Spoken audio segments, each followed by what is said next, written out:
Assalamualaikum warahmatullahi wabarakatuh. Perkenalkan, nama saya Nurul Hidayati dengan NIM 192531653. Baik, di sini kami akan mempresentasikan hasil kerja kelompok kami, yaitu tugas farmakoepidemiologi.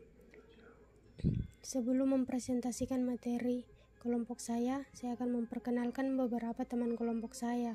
Yang pertama, Vindi Oktaviani Amelia sebagai pemateri 2, Nurul Hidayati sebagai pemateri 1, Rizky Rahmatia Masa sebagai pemateri 3. Yang pertama, sejarah farmakoepidemiologi. Tahun 1937, kurang lebih 100 orang meninggal akibat pemberian sulfanilamid eliksir yang dilarutkan dalam diethylene glycol. Tahun 1938, Food, Drug, and Cosmetic was passed, uji toksisitas preklinik untuk pertama kalinya. Manufaktur obat harus disertai data klinik tentang keamanan obat sebelum obat dipasarkan.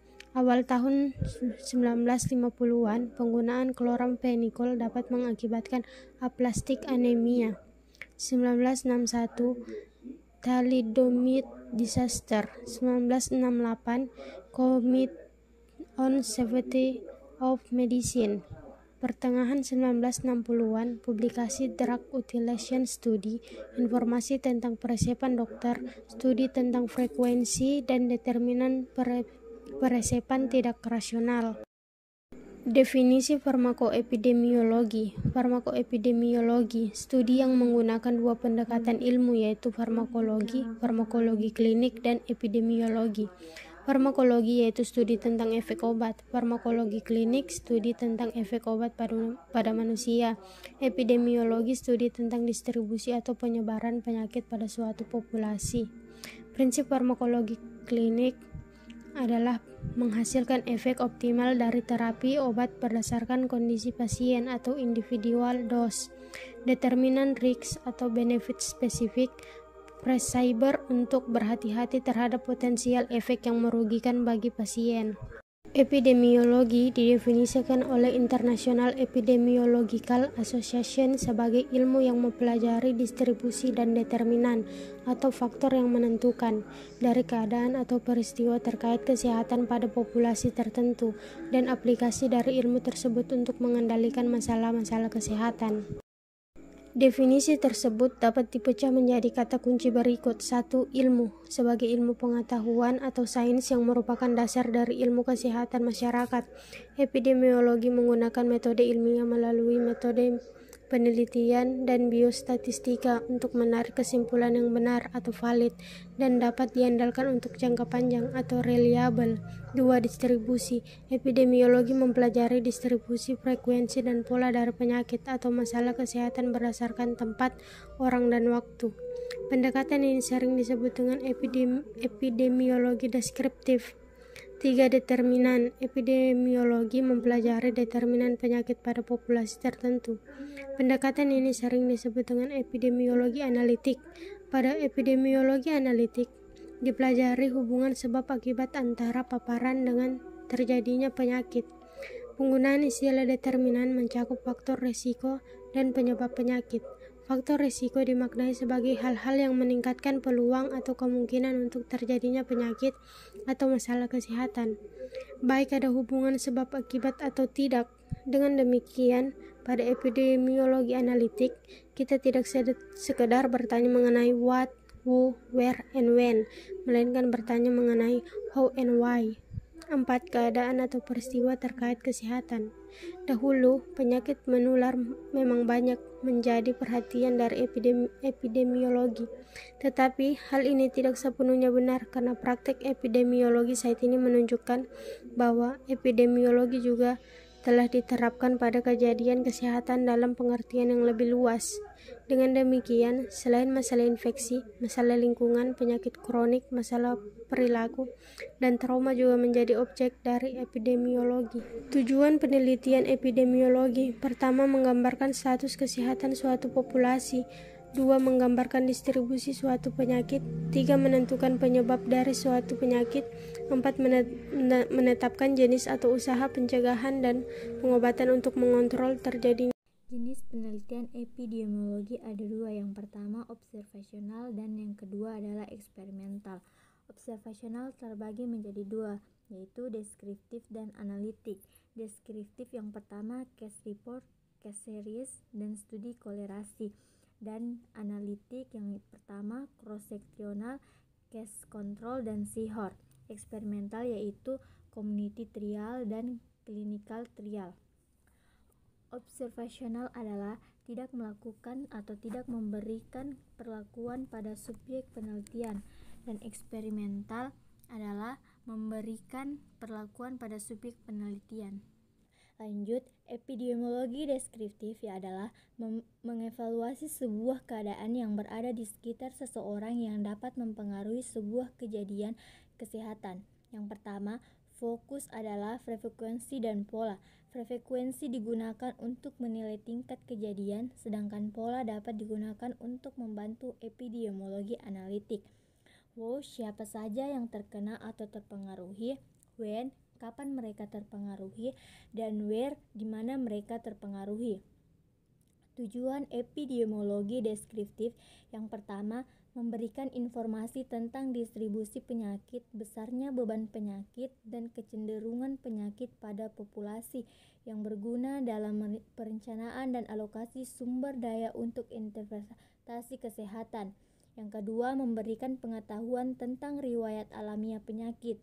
Yang ketiga, merumuskan hipotesis tentang paparan sebagai faktor risiko atau kausa penyakit.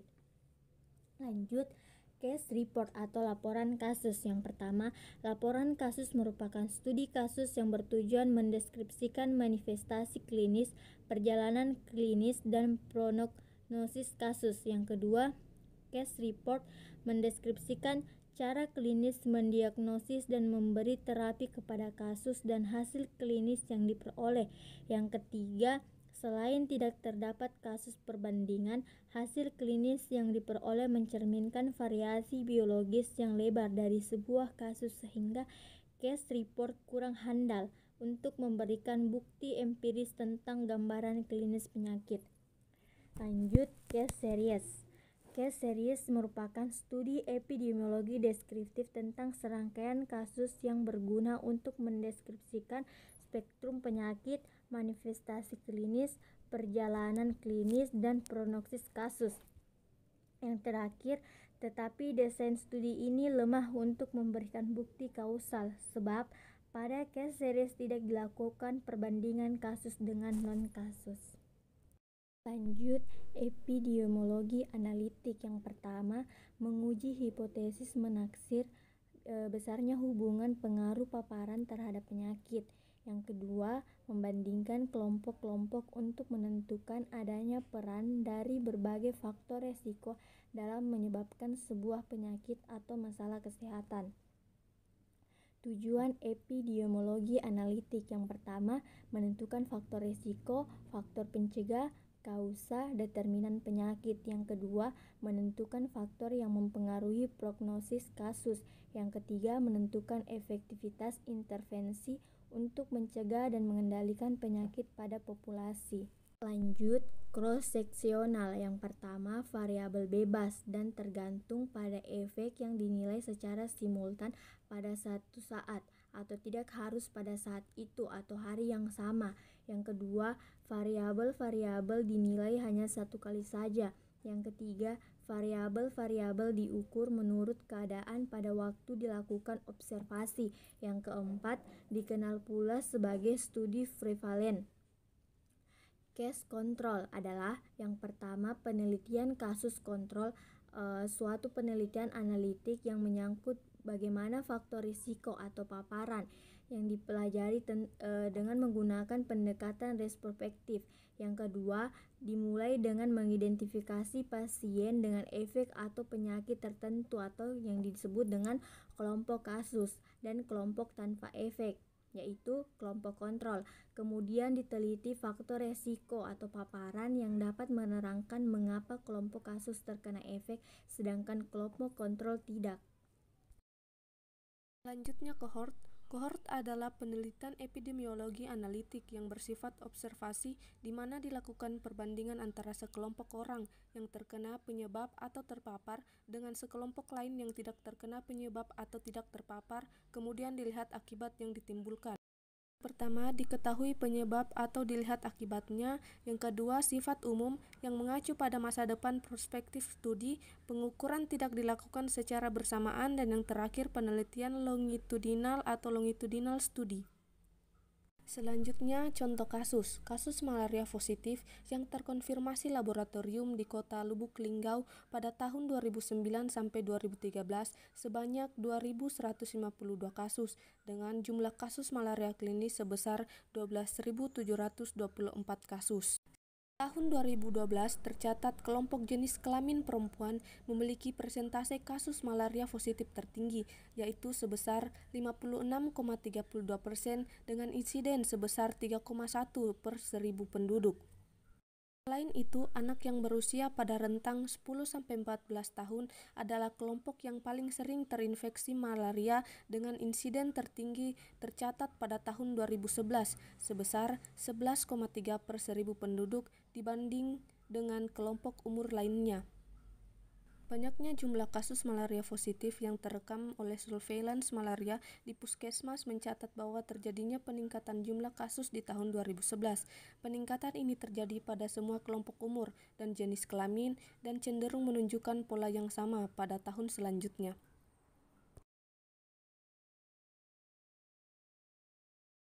Yang terakhir yaitu kasus dan solusinya. Yang pertama kasus malaria di kota Lubuk Linggau, Sumatera Selatan.